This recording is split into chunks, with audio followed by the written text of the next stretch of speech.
that rippling waters wake me. Rippling Waters got a place in the Rockies.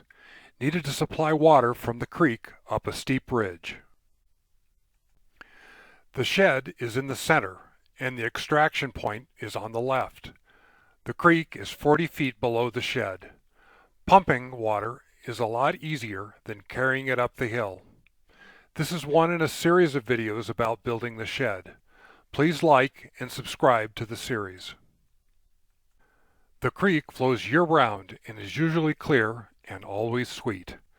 The barrel in the center will be the interim storage spot. The shed is at the top of the hill. Each year I use about 50 gallons for drinking, cleaning, and showering. A utility pump can handle the sediment. It lacks the power to raise the water to the top of the hill. It runs on a 12-volt battery. Long electric cable runs are problematic, as seen in the electric video. A foot valve prevents air from entering the hose. It maintains suction. Initiate the prime by filling the hose with water so the pump does not have to push air before it gets at water. The pump cannot lift much water, so it is at the same height as the foot pump. It's easiest to haul the battery and the pump down to the creek each year and fill the barrel. The barrel sits back in the trees to hide it. The hose fills the barrel and letting it sit a while clears the water. Sediment falls to the bottom and vegetation floats on top. The second stage of pumping uses a diaphragm pump.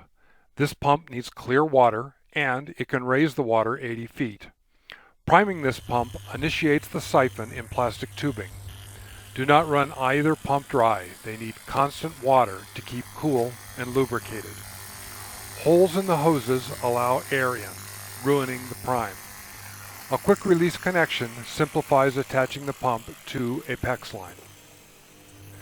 The PEX line is buried as it runs up the hill to the shed. This pours into a second 15-gallon barrel. The system must be drained each fall to avoid freezing. The water filtration and distribution system in the shed will be described in a future video. Please like and subscribe to this video. Enjoy this drone view of the creek from the west side of the property.